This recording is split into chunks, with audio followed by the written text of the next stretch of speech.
It's been more than a year since 15-year-old Haylee Hughes was killed on this road in Vero Lake Estates. The classmate who hit her walked away with probation, community service, and a 6-month license suspension.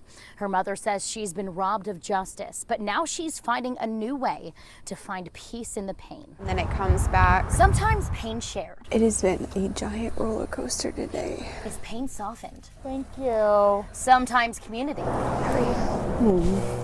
gives grief a place to land. Hi. How are you?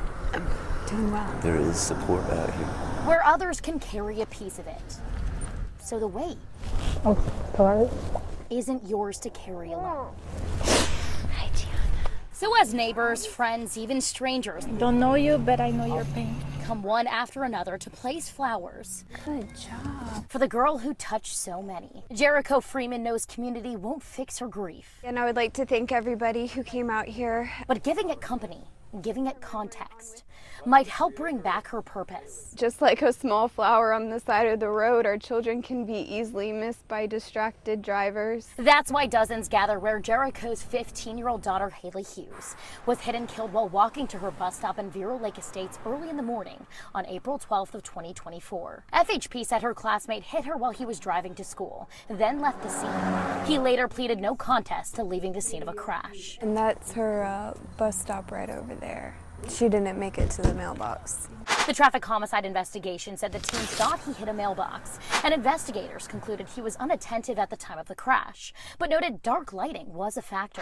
Troopers found the nearest street light was inoperative. The conditions of these roads with the poor lighting and not exactly an easy route to get to the stop. Jericho is now fighting for a change. County data shows there's 102 street lights in the 3.4 square mile neighborhood, roughly 1 street light per 24 homes. The lighting is insufficient for pedestrians to be walking on the side of the road before sunrise, let alone children. Data I uncovered at a public records request show nearly 700 students in Indian River County live in Vero Lake Estates and take the bus. Yet there are no marked bus stops, no sidewalks, no speed bumps. Many walk in the dark, alone, just like Haylee did. We don't take the dog out for a walk before the sun's up or anything like that because it's hard to see.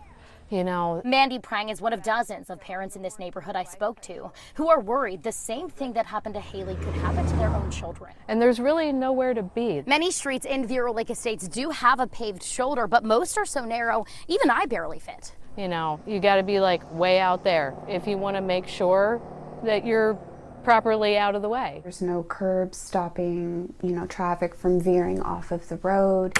I pulled records from the Indian River County Sheriff's Office and found at least 68 car crashes in Vero Lake Estates over the last 5 years, 5 of which injured or killed children, 1 per year. In at least 3 of the accidents, a pedestrian was hit on the side of the road, and that doesn't include near misses. We are trying to address some of their concerns. I took our findings to Indian River County Commission Chair Susan Adams, who admits this community is behind. Built in the 1950s, Vero Lake Estates has grown to more than 2,500 homes without the infrastructure to match the growth. You've seen that become more populous, more houses being built there, and I think it's just what you see across the Treasure Coast with keeping up with the infrastructure. Adams says the county is now making improvements, adding sidewalks to 3 main stretches of road, including where Haylee was hit, and installing 35 additional streetlights throughout the neighborhood, prioritizing bus stops, using the county's municipal service taxing unit and sales tax funds to limit taxpayer impact. There's also other dollars that can be drawn down, whether it's Safe Walks to School grant dollars. And though Adams says speed bumps aren't possible because of the area's layout, the commission is finding a workaround. Ideally working with the sheriff and having them step up some patrols out there to address some of the speeding. We made it.